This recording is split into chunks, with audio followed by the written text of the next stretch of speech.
isuduwaha wasaaradda horumarinta caafimaadka ee gobolka Sanaaga Dr. Xasan Koore ayaa xadhiga ka jaray hospitaal cusub oo laga hirgeliyay degmada Garadag ee galbeedka gobolka Sanaaga.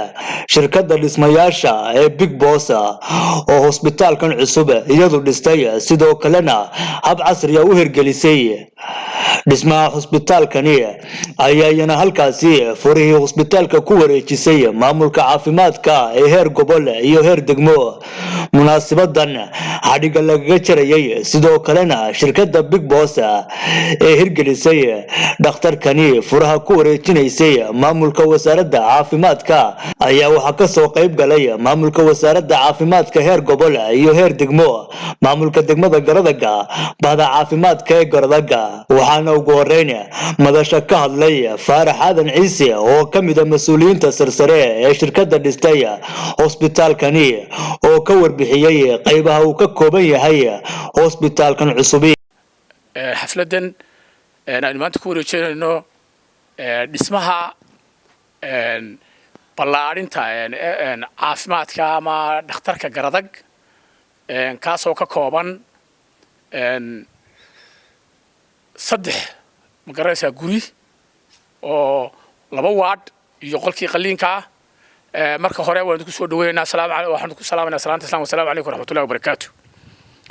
mudanayaal ama mudane isuduwe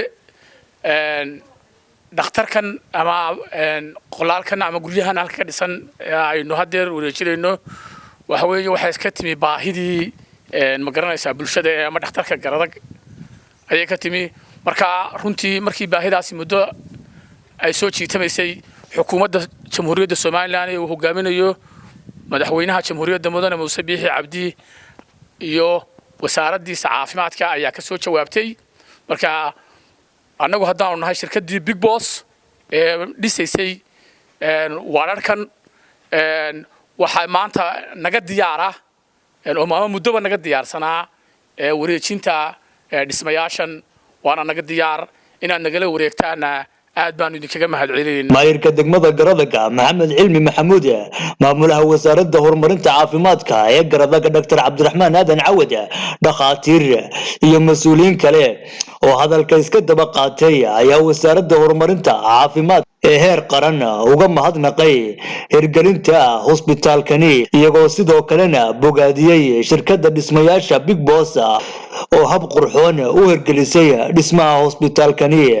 isuduwaha wasaaradda horumarinta caafimaadka ee gobolka Sanaaga Dr. Xasan Koore oo si rasmi ah xadhiga uga jaray dhismaha hospitaalkan cusub ayaa halkaasi bulshada kala duwan ee reer Garadag uga soo jeediyay inay ilaashadaan hospitaalkan cusub ee deegaankooda looga hirgeliyay. Maanta farxad bay noo tahay inaan halkan joogno hospitaalkan quruxda badan naloo dhisay maadaama ay jireen baahiyo aad u fara badan oo ay qabeen hooyo la sii qaadayo oo inta ay ku sii dhimanayso ama loo sii sido burco iyo inta ay isu jiraan Garadag waa la garan karaa inta referalka loo sii wado ay ku dhig bixi karto oo maanta halkan adeegi loogu qabanayo.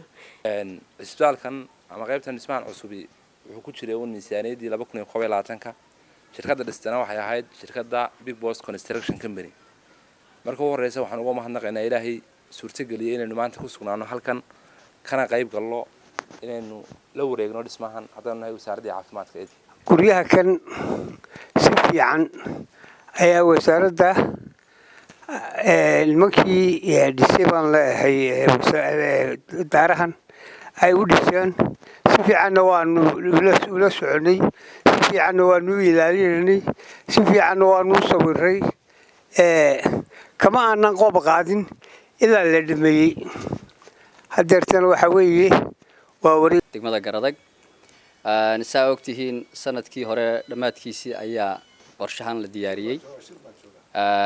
qorshahan wuxuu ahaa degmada Garadag waa degmo meel center ku taala saa daraadeed waxa laga maarmaan noqotay oo baahi taagan noqotay in la sameeyo referral health center ama hospital degmo ay u gudubto oo balaarin lagu sameeyo. baahidaas markii muddo jirtay wasaaradda caafimaadka ayaa waxay ka soo jawaabtay markii ay qiimeysay oo dhismo cusub lagu kordhiyay isagiina ay la wareegayso wasaaradda caafimaadku. haddaan degmada ka hadlo degmada wuxuu soo kordhay caafimaadka oo awal baday ka furay MCH wanaagsani markii dambana aanu aragnay baahi badan taalo iyo dhul badan quudisa degmadu codsigii aanu dirnay heer degmo iyo heer qaranba way kasoo jawaabtay wasaaraddu waxayna dhistay labadan waadh iyo bartan qalliinka loogu sameynayo dumarka marka meelaha dheerdheer laga keeno. u mahadnaqayaa cid kasta oo isbitaalkan inuu hirgalo dhismihiisu iskama iman wuxuu ku yimi waddo dheer buu soo maray waa loo dooday waa loo dacwooday warbixin baa laga bixiyey dad badan oo kala duwan oo xildhibaano leh oo siyaasiyiin leh oo gobol leh oo caafimaadka leh ayaa ka hadlay waxa weeye alxamdulillaah taa waynugu mahadnaqaynaa intii kasoo qayb qaadatayba marka labaad waxaan mahadnaqayaa wasaaradda horumarinta caafimaadka oo ku shaqaynaysa siyaasadda qaranka oo hormeedka u yahay madaxweynaha jamhuuriyadda Soomaaliya mudane Muuse Biixi Cabdi maxamed gumburi telefishinka bulsho